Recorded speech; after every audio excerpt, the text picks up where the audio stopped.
ये उनका एक बड़ा प्यार भरा शब्द है। और हम संत लोग तो वैसे भी कहते हैं पागल, यानी जिसको गल मिल गई। गल यानी जिसको वास्तविकता की जानकारी हो गई, जिसको ये बात पता लग गई कि सच क्या है, उसको हम लोग उसका ही अर्थ लेते हैं। तो उन्होंने बड़े प्यार से कहा होगा कुरुक्षेत्र के पागलों।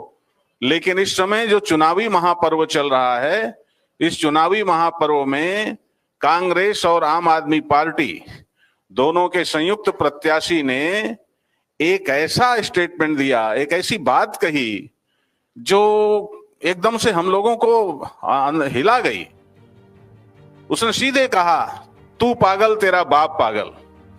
अब मैं ये कहना चाहता हूं संत के नाते, सामाजिक व्यक्ति के नाते, कि एक तो मैं बहुत ईमानदारी से कह रहा हूं, इसमें मेरा आग्रह ना समझा जाए, मेरी इतनी उम्र में मेरे बाल सफेद हो गए, मेरी उम्र की आप लोग कल्पना कर सकते हैं, भारतवर्ष को बहुत निकट से देखा है, वेल क्वालिफाइड हूं और सब तरह से सब समझा है। लेकिन इतनी शातिर पार्टी जैसी आम आदमी पार्टी है और जैसे इसके लोग हैं, जैसे इसके मुखिया हैं, आज तक मैंने कोई भी भारत में पैदा होती नहीं देखी। जिसको हमारे सामने अभी कल इस पार्टी का जन्म हुआ और कल बेटे के सिर पे हाथ रखकर कसम खाने वाला, सब तरह की सब बातें करने वाला, उनको दोहराने की आवश्यकता नहीं है। और आज एकदम से उसका उल्टा आचरण है। जितने जीवन मूल्य हो सकते हैं, चाहे व्यक्तिगत जीवन मूल्य हो, चाहे सामाजिक जीवन मूल्य हो, चाहे राष्ट्रगत जीवन मूल्य हो, चाहे चारित्रिक जीवन मूल्य हो, चाहे नारी जाति का, स्त्री जाति का, मातृशक्ति का सम्मान हो, हर क्षेत्र में यह दल और इस दल का मुखिया खास तौर से महाशातिर सिद्ध हुआ है, जो जनता को एकदम से मूर्ख समझता है और जनता की कमजोरी को बढ़ा करके, उसको नपुंसक करके और अपनी सत्ता बचाए रखना चाहता है।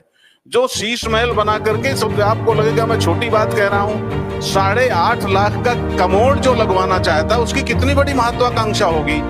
आपको छोटी बात नहीं समझनी चाहिए, छोटी बात से ही व्यक्ति की पहचान होती है। हमें लगता था चलो ये पार्टी कैसी भी है, लेकिन हो सकता है ये भला आदमी हो, यहाँ फंस गया बेचारा। लेकिन कल उसका स्टेटमेंट सुन के तो ऐसा लगा कि वो जैसे इसमें सब एक से एक बढ़ करके हैं। जब आप कहते हैं तू पागल तेरा बाप पागल, इसका मतलब उस व्यक्ति के हृदय में दूर दूर तक सनातन के प्रति, धर्म के प्रति, मानवता के प्रति, सांस्कृतिक मूल्यों के प्रति, राष्ट्रीयता के प्रति दूर दूर तक उसके हृदय में सम्मान या श्रद्धा नहीं है। ये बात अच्छी तरह से स्पष्ट होती है। और सातिराना अंदाज क्या है, आप जेल से छूट करके आते हो, और वो भी कैसे छूट करके आए, ये इस देश की अपनी एक संवैधानिक परिस्थिति है कि इस तरह के निर्णय लेने पड़ जाते हैं, हो जाते हैं कि जेल से कुछ दिन के लिए तुम निकल करके आते हो और क्या कहते हो, हनुमान जी की कृपा से मैं आ गया।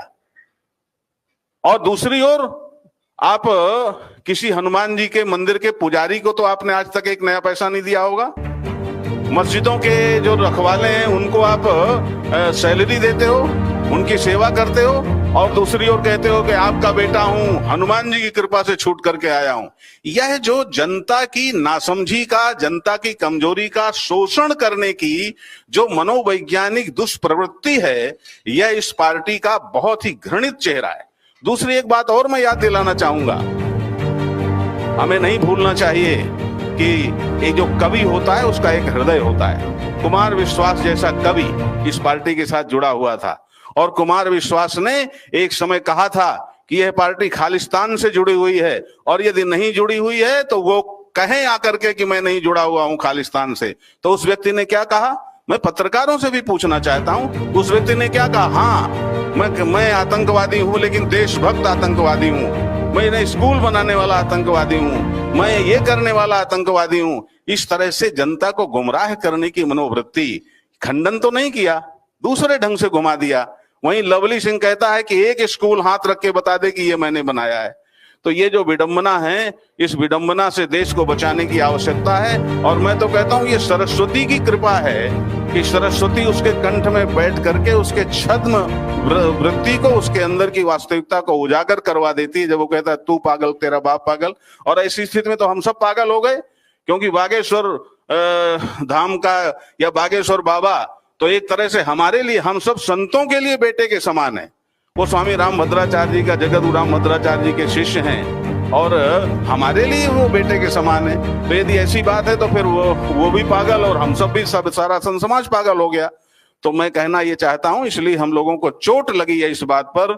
और एक बात अंत में कहूं, हम केवल भारत को बचाने के लिए, संत समाज के लिए या हिंदुत्व को बचाने की बात नहीं करते हैं। आप सब यहाँ प्रबुद्ध लोग बैठे हैं। मैं फिलोसफी का स्कॉलर हूं, चैलेंज के साथ कहता हूं, इस धरती पर आज तक जितने आध्यात्मिक चिंतन विकसित हुए हैं, जितने पंथ मजहब विकसित हुए हैं, उनमें किसी में भी पूरे विश्व की मानवता को संभालने की सामर्थ्य नहीं है। वह सामर्थ्य केवल सनातन धर्म में है। इसलिए जब हम सनातन धर्म की रक्षा की बात करते हैं तो हम पूरे विश्व की रक्षा की बात करते हैं। ये बात समझ लेना चाहिए। दूसरे मजहब का कोई व्यक्ति यदि संत यदि अध्यात्म उसकी बात करे, राजनीति की बात करे, तो वो अलग बात है। वो अपने धर्म ग्रंथ के अनुसार राजनीति चलाना चाहते हैं। लेकिन भारत का साधु, भारत का सन्यासी, भारत का वैष्णव, भारत का कोई धर्माचार्य जब राजनीति की बात करता है तो उसका आग्रह यह है कि संविधान के अनुसार देश चले और उपासना अपनी अपनी रहे। ये हमारा आग्रह होता है। इसलिए हमारा बहुत सीधा सा दृष्टिकोण है कि सनातन जो अकेला ऐसा धर्म है जो किसी अंतःकरण से, किसी बुद्धि की उपज नहीं है। और मैं एक अकाट्य तर्क आपके सामने रखता हूं, बुद्धि किसी की भी हो, किसी की भी बुद्धि हो, वह कभी भी पूर्ण नहीं हो सकती। इसलिए जो बुद्धि से पैदा हुआ मत होता है उसे संप्रदाय कहते हैं, और जो सृष्टि के साथ निर्मित धर्म होता है उसे धर्म कहते हैं। और सनातन धर्म केवल भारत में है, केवल हमारे आपके पास है। इसलिए हमारी गीता 2 बार सर्वभूत हिते रताः की बात करती है। इसलिए हमारे श्री कृष्ण योग की दृष्टि से भी कहते हैं, आत्मोपम्येन सर्वत्र समम पश्यति अर्जुन, सुखम वा यदि वा दुखम स योगी परमो मतः। यह हमारे श्री कृष्ण कहते हैं। निर्वैरा सर्वभूतेषु या समामेति पांडव, सब प्राणियों में दया, सब प्राणियों के हित की कल्पना, यह सनातन धर्म करता है। ऐसे हम लोग हैं। तो हम लोगों को किसी से कुछ पक्षपात पूर्वक लेना देना नहीं है, किसी पार्टी से। ये तो एक भारत का सौभाग्य है कि एक दल ऐसा है जो अपना सिद्धांत एकात्म मानववाद बताता है, जो सनातन की बात करता है, जो राम का मूल्य समझता है। आप सब प्रबुद्ध जन बैठते हैं। मैं पूछना चाहता हूं, कुत्ता पैदा होने के बाद कुत्ता होने के लिए उसे कुछ करने की आवश्यकता नहीं है। बिल्ली पैदा होके फिर बिल्ली होने के लिए उसे कुछ करने की आवश्यकता नहीं है। लेकिन मनुष्य को पैदा होने के बाद मनुष्य होने के लिए कुछ करना पड़ता है कि नहीं करना पड़ता? बोलो भाई, उसे मनुष्य होने के लिए बहुत कुछ करना पड़ता है।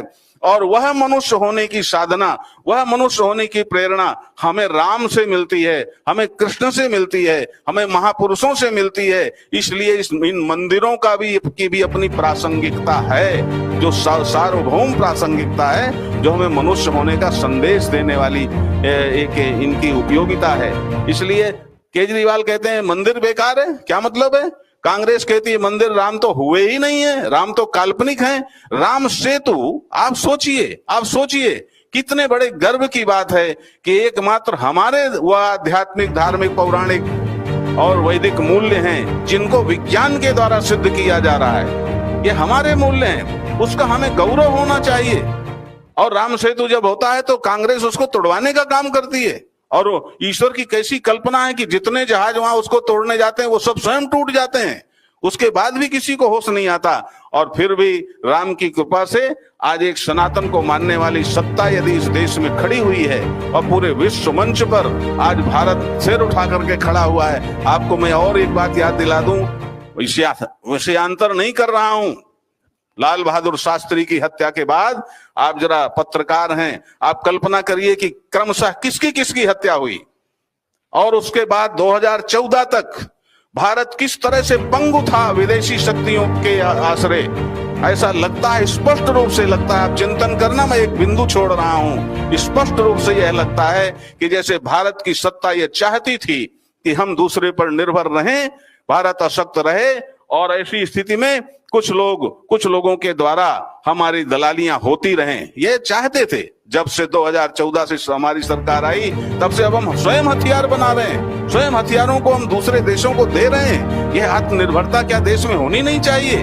और ऐसी स्थिति में वह लोग, वह दल जो केवल अपना घर भरना चाहते हैं, जो केवल अपनी महत्वाकांक्षा को पूरा करना चाहते हैं और केवल जो जनता की मानवीय कमजोरी को पैदा करके उसका शोषण करना चाहते हैं, ऐसे लोगों को मैदान में आने के बाद हमें जरा सबक सिखाना होगा। ये तो मां भारती की कृपा है कि उसके कंठ में बैठकर उसकी वास्तविकता को उजागर कर देती है कि उसके मुंह से निकला तू पागल, तेरा बाप पागल, और उसकी सच्चाई, उसकी घृणा, उसके अंदर की वास्तविकता निकल गई और हम लोगों को आंदोलित कर गई। इसीलिए आज सारा संत समाज यहाँ पर उपस्थित है। मैं भी महामंडलेश्वर स्वामी शाश्वतानंद गिरी निरंजनी अखाड़े की ओर से, अखिल भारतीय हिंदू महासंघ की ओर से और अखिल भारतीय संत समिति की ओर से और सारे संत समाज की ओर से घोर भर्त्सना करता हूं। आप आम आदमी पार्टी और कांग्रेस पार्टी के इस प्रत्याशी के इस कथन की घोर भर्त्सना करता हूं और उससे ये कहना चाहता हूं कि भाई, जिस देश में रहते हो उस देश की संस्कृति को पहचानो। यह संस्कृति कालजयी है, विश्वजयी है, मानवता को उद्भावित करने वाली है। यही एकमात्र संस्कृति है जिसके जो सारे विश्व को संभाल सकने का सामर्थ्य रखती है। तुम भारत के भारतीय होने का गौरव करो और सीधे अपनी दुर्भावनाओं को छोड़ करके जो सनातन की तरफ चल रहे हैं उसी तरफ तुम भी चलो। इसी में हमारा कल्याण है। यह कहकर मैं और भी हमारे जो बंधु यहाँ विराजमान हैं उनसे भी निवेदन करूंगा वो भी अपनी बात रखें और जनता जनार्दन से कहना चाहूंगा कि यह लोकमत का जो पर्व है, मतदान का जो पर्व है, बहुत सावधानी से इसका उपयोग करें, क्योंकि लोकतंत्र की सिद्धि इसमें है जब देश की हर जनता बहुत अच्छी समझ रखती हो और अपनी समझ से वह ठीक प्रत्याशी का चुनाव कर सके। और सनातन लोक मांगलिक है, ये बात हमेशा ध्यान में रखें। हम किसी के विरोध में नहीं है, हमारा सिर्फ मतलब इतना, सबका साथ सबका विकास, सब आगे बढ़े, संगच्छध्वम संवदध्वम, हम इसको मानने वाले हैं। सर्वे भवन्तु सुखिनः, सर्वे सन्तु निरामयाः, सर्वे भद्राणि पश्यन्तु, मां कश्चित् दुःख भाग् भवेत्। ये हमारा सिद्धांत है। चैनल को सब्सक्राइब शेयर जरूर करें।